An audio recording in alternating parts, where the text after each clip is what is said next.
Hey guys, figured I'd just make a quick video going over the install of the AP2 Honda S2000 fog light mounts that I make. Gotten a lot of questions as far as what you have to do, how to put them on and all that. Figured it was just easier to make a quick video, so let's jump right to it. Here it is with the bumper off. I'm not gonna go into details about how to get the bumper off because if you can't figure that out, you probably don't need to be doing this. But anyway, let's get right to it. So take the bumper off and here they are installed. This is the obviously the opposite side, but that's what they look like installed. Basically there's a line on your bumper, on the factory bumpers, that you'll kind of follow that line and cut that pocket out. What I would suggest doing is starting behind the line and then kind of working up to it. That way you're not just cutting too much off, because you want this to fit pretty snugly. So then I'll show you the back side here in just a second.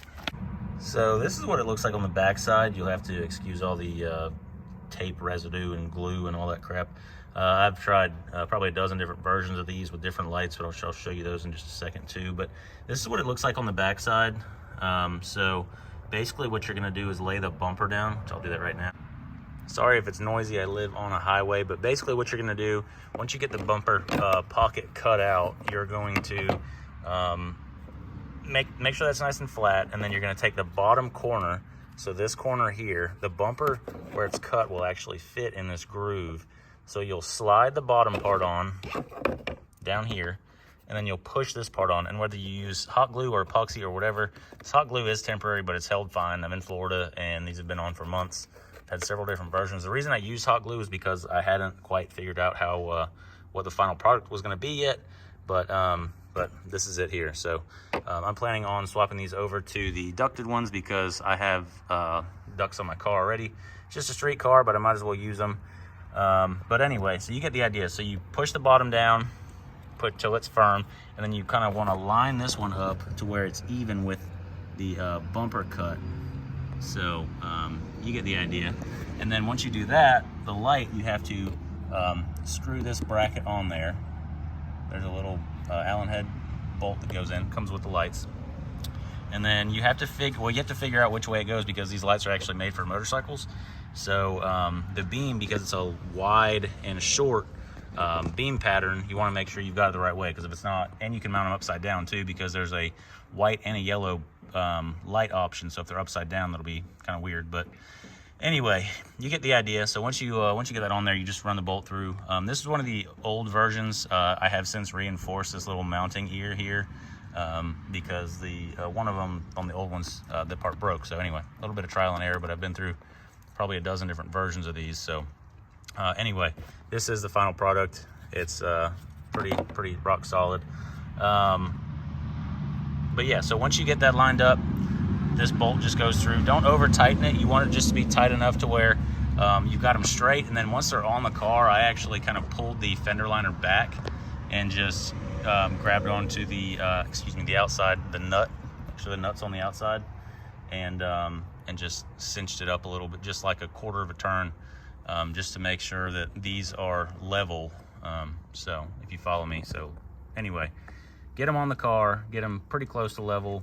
Just tighten up to where you can still move them a little bit, and then that way you can line it up with your headlights, measure the distance under your headlights, make sure everything's all straight so you're not blinding people. And then once you get them straight, just reach in there with a wrench and just tighten it down. That wire sticking out there, that's for the white light. I don't have that one hooked up. I just left it hanging out. It's not gonna hurt anything. These plugs don't come on it. They just come bare wires. These are some plugs I had from an old wiring harness that I had from years gone by. You can choose to wire them up however you like to. I'll show you how I've got them wired up. So I've been through a couple different versions of this as well, but basically this is just a regular old like pod light wiring harness. Comes with a switch.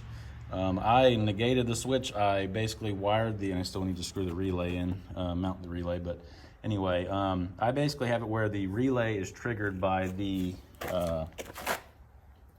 running lights. So when I turn the running lights on, the fog lights will come on. So again, whether that's legal or not, I don't know. I guess it depends on where you live.